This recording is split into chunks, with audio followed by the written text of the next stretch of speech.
Wabarakatuh. Alhamdulillah rabbil alamin wassalatu wassalamu ala asyrafil anbiya wal mursalin sayyidina Muhammad wa ala alihi washabbihi ajma'in. Rabbi shrah li sadri wa yassir li amri wa hlul 'uqdatam min lisani yafqahu qawli. Amma ba'du. Kita sama balik kitab kita ni, syarah kitab tauhid jilid ketiga. Kita masih bincang tentang Asmaul Husna dah. Dan juga pilihan terhadap nama-nama Allah lah, Al-Asmaul Husna. Jadi kita bincang poin yang kedua lah. Poin pertama hak kita bincang itu apa pula ni dekat tentang fad'uhu biha, tafsiran fad'uhu biha, dia berdoalah dengan nama-nama Allah tersebut dah. Namakanlah Allah dengan nama-nama tersebut, nama Asmaul Husna lah. Ada dua, doa ibadah, beribadah, dan doa masalah, doa memohon ni. Doa ibadah ni kita yakin kandungan nama-nama tersebut. Kita lihat kesan atau asar dari nama-nama tersebut lah. Doa masalah ni kita mohon pada Allah lah. Ya Razzaq, Ya Rahman, Ya Rahim, Ya Ghafur, Ya situ. Jadi kita permohon daripada Allah SWT dah. Tu poin yang pertama. Itu tentang boleh berdoa dengan nama-nama Allah yang terbaik tu lah, Al-Asmaul Husna tersebut. Poin kedua kita nak bincang ni tentang nama-nama tersebut, nama-nama Asmaul Husna, nama-nama yang terbaik tu datang dalam Al-Quran dan Sunnah lah. Ada beberapa dalil yang menunjukkan bahawa nama-nama Allah itu datang dalam Al-Quran dan Sunnah. Dalil pertama, Allah SWT sendiri berfirman, walillahil asma', dan Allah memiliki nama-nama dah. Dan milik Allah nama-nama yang terbaik lah, Al-Asma'. Surah Isra ayat 130. Telah kita sebutkan bahawasanya alif lam pada kata al-asma'u merupakan alif lam lil ahdi. Alif lam lil ahdi ni yang menunjukkan bahawa nama-nama Allah tersebut telah ada dan bukan buat-buatan. Memang ada dah nama Allah yang terbaik tu, nama Allah tu ada dah. Bukan baru nak buat neraka dah. Al-asma' yang tertentu lah. Dah. Alif lam lil ahdi. Dalil keduanya Allah SWT berfirman, Sabbihisma rabbikal a'la. Bertasbihlah kepada nama Tuhanmu yang maha tinggi. Surah Al-A'la ayat 1. Ayat ini juga menunjukkan bahawa nama-nama Allah itu asalnya telah ada dan telah ditentukan. Walil sabbihisma rabbikal a'la. Jadi tertentu dah nama Allah tu ada dah nama yang terbaik dah. Dalil yang ketiga, Nabi SAW berkata dalam sebuah hadis tentang doa untuk menghilang kesedihan. Allahumma inni abduka wa ibnu abdika ibnu amatika nasiyati biyadika madin fi hukmika adlun fi qada'uka as'aluka bi kulli ismin huwa laka sammaita bihi nafsaka aw anzaltahu fi kitabika aw 'allamtahu ahadan min khalqika aw ista'sarta bihi fi 'ilmil ghaibi 'indaka. Ya Allah, sungguhnya aku adalah hamba-Mu, anak hamba-Mu dan anak hamba wanita-Mu. Ubur-uburku dah, kepalaku gapa ni, berada di tangan-Mu. Hukum-Mu berlaku padaku dan ketetapan-Mu padaku adalah adil belaka. Aku memohon kepadamu dengan segenap nama-Mu yang Engkau namai dirimu dengannya, atau yang Engkau ajarkan pada salah seorang dari makhluk-Mu, atau Engkau turunkan dalam kitab-Mu, atau yang Engkau simpan dalam ilmu ghaib di sisi-Mu. Itu cara doa Nabi masa sedih. Hadis riwayat Ahmad nombor 4318, Ibn Hibban dan lainnya. Itu sumber doa ni lah. Hadis ini menunjukkan bahawa nama-nama Allah itu diberi oleh Allah sendiri. Tidak ada makhluk yang memberi nama kepada Allah SWT. Kerana tidak ada yang tahu apa yang patut bagi Allah Ta'ala kecuali dirinya sendiri. Maka dari itulah dalil ini menunjukkan bahawa nama-nama tersebut bukanlah karya makhluk, bukan reka makhluk dan bukan karya manusia, tetapi Allah sendiri lah yang menamakan dirinya sendiri.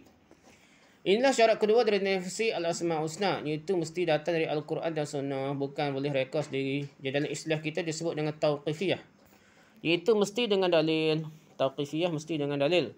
Maka dari itulah tidak boleh seseorang memberi nama bagi Allah SWT tanpa dalil. Tauqifiyah dari nama-nama Allah tersebut memberikan beberapa kelaziman di antaranya. Pertama, semua nama yang datang dalam dalil mesti kita tetapkan. Yang kedua, tidak boleh menolak satu pun dari nama-nama tersebut yang ada dalam Al-Quran Sunnah. Yang ketiga, tidak boleh memberi nama kepada Allah tanpa dalil. Itu poin yang kedua lah. Poin ketiga pula, nama-nama tersebut secara zatnya menunjukkan keindahan dan pujian pada Allah SWT. Mana ada perbincangan, mestilah zat tu kalau hak dia nampak tak comel tak boleh. Hak comel-comel hak untuk Allah SWT bukanlah sebagai muqabalah untuk balas balik ke. Makar Allah sebelum ni tak. Tu bukanlah makir tu tak comel tak. Pembuat tipu daya dah. Tapi ada hak comel tu kita kena tetap bagi Allah SWT. Dah begitu jugalah. Apalah kita cerita hak ni lah. Dah. Jadi nama tersebut secara zatnya indah dan pujian. Telah kita sebutkan sebelumnya bahawa nama-nama Allah adalah Al-Husna, yang terbaik, yang artinya Allah yang terindah, yang terbaik dan yang terindah. Maksudnya adalah nama-nama Allah tersebut menunjukkan puncak keindahan. Oleh kerananya tak kala kita mengertikan nama-nama Allah, kita selalu menggunakan kata Maha. Kita bawa nama Allah ni Maha, terjemuh Maha belaka. Seperti nama Ar-Rahim, kita mengertikannya dengan Maha pemberi rahmat. Penggunaan kata Maha di sini adalah untuk membedakan Allah dengan makhluk. Manusia juga memiliki sifat Rahim, penyayang. Akan tapi sifat penyayangnya makhluk tidaklah sama dengan sifat penyayangnya Allah. Sehingga tak kala kita menterjemahkan nama Allah, kita menggunakan kata Maha. Penggunaan kata Maha dalam menterjemahkan nama-nama Allah tidak menunjukkan bahawa kita tahu seberapa besar Maha tersebut. Akan tapi penggunaan kata tersebut untuk menunjukkan kemahaan, kehebatan, kemelampauan, terlajak hebat Allah SWT. Mengapa nama-nama Allah adalah nama-nama yang terindah? Kerana setiap nama-nama Allah menunjukkan sifat-sifat yang terindah. Contoh dikatakan nama Allah Ar-Rahim kerana menunjukkan sifat rahmat. Seperti nama Allah Al-Ghafar menunjukkan sifat pengampun. Nama Ar-Razzaq menunjukkan sifat pemberi rezeki. Dan nama-nama yang lainnya. Oleh sebab nama Allah mengandungi sifat, maka menunjukkan nama atau makna yang terindah. Syarat ketiga ini pula kita mengetahui bahawasanya tidak semua sifat atau perbuatan Allah boleh dijadikan nama. Semua bukan perbuatan Allah tu makir ke apa tu bukanlah nama Allah dah. Kita memiliki kaedah dalam hal ini di antaranya. Pertama, setiap nama pasti mengandungi sifat. Jadi sifat tu bukan sekadar 20 dah sifat dah. Nama setiap nama Allah tu 99 nama Allah tu. Kalau ada lebih lagi, semua tu itu adalah menunjukkan sifat Allah. Kedua, tidak semua sifat atau semua perbuatan Allah boleh dijadikan nama. Kerana tidak semua sifat atau perbuatan tersebut tidak memenuhi persyaratan Al-Husna, yang terindah. Jadi, ada nama-nama itu bukan terindah. Dan ini sebagaimana contoh telah kita sebutkan bahawa Allah tidak boleh dinamakan Al-Makir dan As-Sani'. Contoh lain seperti firman-Nya, Yuridukum bikumullahu yusra wa la yuridukum al-usra. Allah menghendaki kemudahan bagimu dan tidak menghendaki kesukaran bagimu. Surah Al-Baqarah ayat 145. Berkehendak boleh mengarah kepada kebaikan dan boleh pula kepada keburukan. Hendak baik, hendak jadi buruk dah. Nama Allah tidak boleh dinamakan dengan Al-Murid kerana tidak memenuhi persyaratan bahawa nama itu dengan sendirinya menunjukkan keindahan. Murid itu berkehendak, sifat iradah kata dah. Dari sifat 20 tu iradah tu. Kaunuhu muridan ke apa dah. Tapi bukan nama Allah dah. Contoh lain seperti Allah berfirman, wa kallamallahu Musa taklima, dan kepada Musa Allah berfirman langsung. Taklima, kecek langsung. Surah An-Nisa ayat 144. Jadi Allah ni bukanlah kalam nafsi saja yang dulu dah. Dan ni bukan sifat hadas. Allah tidak bersifat hadas, tak boleh kecek Musa. Tidak, Allah boleh kecek sebetulnya. Kita tahu bahawa berbicara boleh dengan kebaikan dan boleh pula dengan keburukan. Maka sifat berbicara di sini tidak boleh secara langsung menunjukkan akan keindahan. Sehingga Allah tidak dinamakan dengan Al-Mutakallim. Nama Allah tak ada nama Al-Mutakallim walaupun sifat. Sifat dia boleh sebut dah. Mutakallim. Dan masih banyak lagi sifat yang disebutkan dalam Al-Quran namun tidak melazimkan bahawa sifat tersebut merupakan nama Allah. Kerana tidak memenuhi persyaratan, iaitu tidak menunjukkan keindahan dengan sendirinya. Nama-nama seperti ini hanya boleh menjadi indah jika dipasangkan dengan syarat lainnya. Berbeza dengan nama Allah seperti Ar-Rahim, Al-Ghafur, Al-Halim. Nama-nama tersebut dengan sendirinya langsung menunjukkan keindahan nama tersebut dah. Yang ketiga, khabar tentang Allah tidak mesti memakai dalil. Yang penting maknanya tidak buruk, namun tidak boleh dijadikan sebagai nama Allah. Contoh, kita mengatakan bahawa Allah adalah Al-Mazkur, sesuatu yang disebut. Nama ini tidak ada dalilnya. Akan tapi hal ini adalah khabar yang benar tentang Allah. Akan tapi ini bukanlah nama Allah juga. Sebabnya tidak makna betul pun ia tidak boleh dikatakan nama Allah sebab dia tidak ada dalil. Contoh lainnya, kita mengkhabarkan tentang Allah dengan Al-Mawjud, sesuatu yang wujud dah. Wujud bila makan kat Al-Mawjud ke apa. Nama Al-Mawjud tu bukanlah nama Allah. Jadi tidak ada keindahan mana wujud, sekadar wujud ada. Contoh lain, kita mengkhabarkan bahawa Allah adalah Asy-Syai', Asyad ni ada peribahasa ulama, tapi ada dalil yang menunjukkan asyad ni. Sesuatu dah. Hal itu benar bahawa tetapi itu bukanlah nama Allah jua. Semua ini adalah khabar tentang Allah, namun bukanlah nama Allah SWT. Kerana juga tidak menunjukkan keindahan. Okay, syarat dikatakan al-asma'ul husna. Pertama, boleh berdoa dengan nama-nama tersebut. Yang kedua, nama-nama tersebut datang dalam Al-Quran dan Sunnah, ada dalil. Yang ketiga, nama-nama tersebut secara zatnya menunjukkan keindahan dan pujian. Itu syarat baru dah jadi al-asma'ul husna. Okay, jumlah al-asma'ul husna perbincangan pula jumlah dia. Berapa banyak nama-nama Allah yang terbaik ni. Para ulama khilaf dalam menentukan jumlah al-asma'ul husna. Pertama, pendapat yang mengatakan bahawa jumlahnya tertentu. Para ulama dalam hal ini juga kemudian khilaf pula. Ada yang mengatakan bahawa jumlahnya 99, ada yang mengatakan jumlahnya 1000, ada yang mengatakan jumlahnya 1001, ada yang mengatakan 300 dan yang lain-lainnya. Banyak dia pendapat tentang jumlah nama-nama Allah yang terbaik. Dalil yang paling kuat dari pendapat tersebut adalah pendapat yang mengatakan bahawa nama-nama Allah hanya berjumlah 99. Ini berdasarkan sabda Nabi SAW. Lillahi tis'atun wa tis'un asman. Mi'atun illa wahidan. La yahfazuha ahadun. Illa dakhalal jannah. Allah memiliki 99 nama, 100 kurang 1. Tidaklah seorang yang menghafalnya, melainkan ia akan masuk syurga. Dah. La yahfazuha ahadun illa dakhalal jannah. Hadis riwayat Bukhari nombor 1410.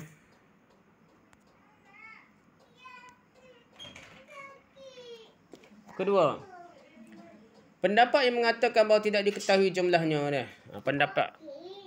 Pendapat kedua kata tidak ada jumlah bagi asmaul husna dah. Jumlah al-asmaul husna khilaf. Jumlahnya tertentu, tadi kata 99 ada dalil tak adalah. Tidak. Yang kedua, pendapat tidak diketahui jumlahnya.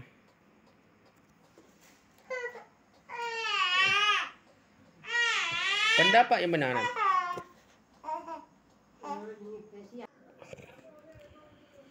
Okey, pendapat yang benar adalah yang menyebutkan bahawa jumlah al-asmaul husna tidaklah terbatas jumlahnya. Ada berapa dalil mendukung pendapat ini di antaranya. Dalil pertama, sebagaimana hadis tentang doa menghapuskan kesedihan yang telah kita sebutkan di awal tadi, ada sebut dah. Di mana Nabi SAW berdoa dengan mengatakan as'aluka bikulli ismin huwa laka samaita bihi nafsaka aw anzaltahu fi kitabika aw 'allamtahu ahadan min khalqika aw ista'sarta bihi fi 'ilmil ghaibi 'indaka. Ya Allah, aku mohon kepadamu dengan segenap namamu yang engkau namai dirimu dengannya, atau engkau turunkan dalam kitabmu, atau yang engkau ajarkan kepada salah seorang dari makhlukmu, atau yang engkau simpan dalam ilmu ghaib di sisimu. Hadis riwayat Ahmad nombor 4318, Ibn Hibban dan yang lainnya. Hadis ini menggambarkan bagaimana perincian jumlah nama-nama Allah. Pertama, ada nama-nama Allah yang diturunkan dalam Al-Quran. Yang kedua, ada yang Allah ajarkan kepada Nabi SAW. Yang ketiga, ada nama-nama yang Allah simpan, sembunyikan dalam ilmu ghaibnya. Nama-nama Allah pada kategori yang tiga tidak mungkin ada yang mengetahuinya kecuali Allah sendiri saja. Sehingga nama-nama Allah tidak terbatas jumlahnya. Ini sebenarnya. Ini jadi pendapat kuat yang kata tak ada jumlah ni. Tak terhitung lah. Tak tahu jumlah. Dalil kedua, sebagaimana di antara Nabi SAW. Dalil kedua lah, hak sokong kata tak terhingga nama Allah ni.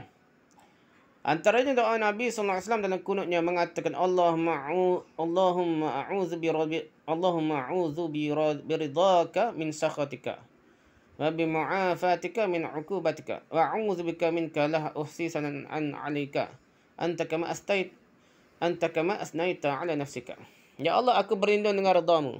A'udzu biridhaka min sakhatika. Aku berlindung dengan redha-Mu dari bahaya murka-Mu, dan berlindung dengan ampunan-Mu dari bahaya hukuman-Mu, dan aku berlindung kepadamu dari azab-Mu. Aku tidak boleh puji dengan sempurna, ya. Puji-Mu dengan atas-Mu dengan sempurna sebagaimana Engkau memuji atas diri-Mu. Wa'udzu bika minka la uhsi sanan 'alaika anta kama asnaita 'ala nafsika. Hadis riwayat Muslim nombor 486. Syekhul Islam Ibn Taymiyah rahimahullah mengatakan bahawa hadis ini menunjukkan bahawa Nabi SAW tidak menguasai nama-nama Allah seluruhnya. Kerana jika seandainya Nabi SAW menguasai seluruh nama-nama Allah, maka Nabi SAW pastilah mampu untuk memuji Allah SWT. Akan tetapi kenyataannya Nabi SAW mengatakan bahawa beliau tidak mampu memuji Allah. Dan hanya Allah sendirilah yang mampu memuji dirinya sendiri. Oleh kerana itulah hadis ini juga menunjukkan bahawa ada nama-nama Allah yang Nabi SAW tidak ketahui. Dalil ketiga dah, hak kata tidak terhingga nama Allah ni. Al-Asma'ul Husna ni. Jika dipandang masyar kelak tak kala Nabi SAW hendak memberikan syafaat, maka Nabi SAW sujud kepada Allah SWT dan memuji nama-nama yang tidak ada seorang pun mengetahui nama-nama itu sebelumnya. Dalam hadis beliau bersabda, "Tsumma yaftahullahu alayya min mahamidihi wa husni sana'i alaihi syai'an lam yaftahu ala ahadin qabli."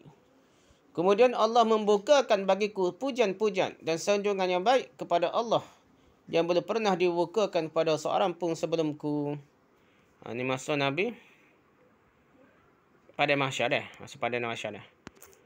Hadis ni hadis Bukhari nombor 4712. Sebelum tu tak ada lagi tak. Lepas tu baru timbul istilahnya untuk puji nama Allah yang terbaik ketika di pada mahsyar dah. Untuk minta syafaat biar menyegerakan hisab ni, perhitungan amal. Jadi ketika di pada mahsyar kelak Nabi sujud dan memuji Allah dengan pujian yang saat itu beliau tidak boleh memuji Allah dengan pujian tersebut kerana beliau belum diajarkan lagi. Oleh kerana itulah hal ini menunjukkan bahawa kelak di pada mahsyar Nabi SAW akan diajarkan oleh Allah dari nama-namanya yang lain, yang sekarang Nabi SAW pun tidak tahu lagi. Inilah semua dalil menunjukkan bahawasanya nama-nama Allah itu tidaklah terbatas. Dalil yang menunjukkan bahawa nama Allah bilangannya tertentu sebagaimana telah kita sebutkan di atas. Hadis tersebut difahami oleh sebahagian orang bahawasanya Allah hanya memiliki 99 nama dan ini adalah kesalahan. Padahal maksudnya jumlah nama-nama tersebut adalah 99 nama Allah itu special. Namun bukan berarti sudah tidak ada lagi nama yang lainnya. Yang paling special lah, yang paling terbaik lah. Ada nama terbaik dah. Nama yang paling terbaik special ni. Jika kita ingin menglogikkan lagi hal ini seperti misalnya saya memiliki mobil 10 nak, kereta Yaris 10. Kemudian saya mengatakan saya memiliki 3 kereta yang berwarna putih. Maka perkataan saya tersebut tidak membatasi bahawa saya hanya memiliki 3 kereta saja. Akan tapi saya menyebutkan 3 kereta kerana dia specialnya berwarna putih ni. Maka tak kala Nabi SAW mengatakan bahawa Allah mempunyai 99 nama dan barang siapa menguasai nama-nama tersebut akan masuk syurga. Hal itu menunjukkan bahawasanya nama Allah lebih daripada itu sebenarnya.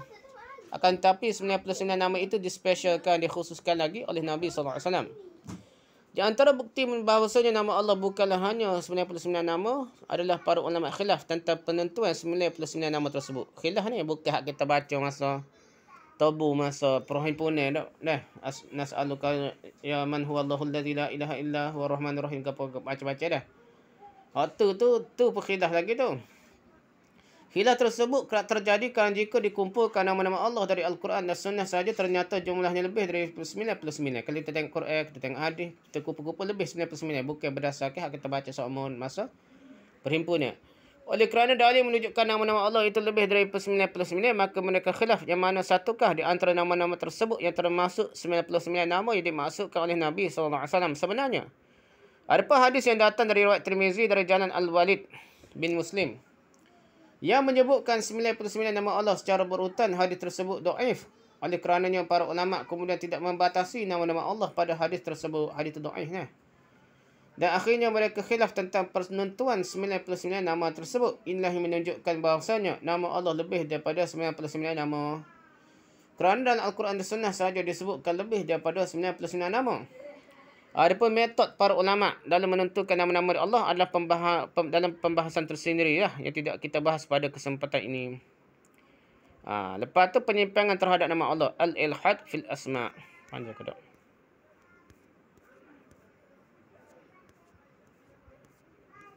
Panjang ni. Kependek. Sekat ni kali dulu lepas ni kita baca mula penyimpangan nama-nama Allah lah. Kita berhenti dulu sekat ni. Wallahu a'lam, subhanakallah bihamdika, subhanaka asyhadu an la ilaha illa anta, astaghfiruka wa atubu ilaik. Assalamualaikum warahmatullahi wabarakatuh.